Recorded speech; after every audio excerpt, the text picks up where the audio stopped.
championship, winning a title. Now at Alabama A&M, she's coming in and having success early. They have a very good team. Have size at every position. Have really good guards that can handle the ball and shoot it. Bigs that can play. So it's gonna be a challenge today. We're gonna have to come out and play some of our best basketball. We most definitely gonna have to score it, in order to have a chance to win this game. Yeah, I'm looking at this, and then I look around the SWAC, and let's look at some of the teams in the SWAC because, as I said, you guys fell short. But then let me go back before I go to that. Alabama State, you guys get the victory 48-33. Alabama State does not quite seem to be the team of the past. They're 3-7 in conference play, but a tough one for you guys, but you got it done on the road. What did you see with your team bouncing back against Alabama State? Well, they have a few injuries, but they played everybody tough. The record doesn't indicate, the talent that they have on their team. They lost a lot of close games, 6 or 7 points, and they always going to battle. Coach Rita Jackson over there, she's another lady that's a championship coach. She's won multiple championships in this league, and she's going to have her team prepped up and ready to go. So, no game is going to be easy, regardless of what. Mississippi Valley went over and beat Alcorn at Alcorn Thursday. So that just goes to tell you, the parity here in this league. Looking at the SWAC conference standings currently, and we'll start from the bottom all the way to the top.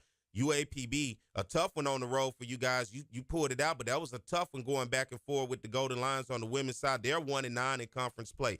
Prairie View and Sandy Pugh, 2-8, tied with Mississippi Valley right there, 8 games out of first place. Alabama State, who you guys got the victory over on Thursday, 3-7 in conference play. 2 teams tied at 4-6 and 6 games out of first place. That is Alcorn State and Bethune-Cookman. Then you look at Florida A&M and Grambling, both 5-5 in conference play. They're 5 games out of first place. And then 3 teams stacked up along with you right there in that second place at 8-2, Southern, Jackson State, Alabama A&M. You've already gotten past Jackson State. You're going to have Alabama A&M today. And then in that number 1 spot, 10-0 in conference play, Texas Southern women's basketball, who you had on the ropes on the road, and then it kind of just got away from you guys at the end. But to look at that Texas Southern team, seeing them 10-0, what do you see out of that team and the success that they're having this far into conference play? They're a very good team. They can score the basketball. They have 2 or 3 young ladies that can really shoot it. They have a couple of bigs on the inside that can not just score the ball, but also their defensive presence. So, they're going to be a tough out. Every night they come out and they're going to score about 60 to 65 points. So if you don't score the basketball against them, you're not going to have a chance to win. But she has done a great job over there getting that team together this year, and they're going to be hard to beat. We look at Alabama A&M, today's opponent. They got a victory Thursday against Grambling State, 70-58 in that ball game. Alabama A&M women's basketball shoot 23 of 52 for 44%, 5 of 13 from the three-point line, shooting 38%, and they were 19 of 27 from the free throw line, shooting 70%. On the other side for Grambling in that one, Alabama A&M's defense holding them to 22 of 68, shooting 32% in that game, 7 of 15, shooting 46% from the three-point line, and 7 of 8 from the free throw line, shooting 87%. 40 rebounds for Grambling in that one. On the other side for Alabama A&M women's basketball, 37 rebounds. And just to go back to it, we know Alabama A&M in that new facility, Coach, along with Coach Don Thornton, they show up for basketball games. It is a tough place to go play here in the SWAC conference. Yeah, it's always been tough. Every year you come up, you can expect a battle.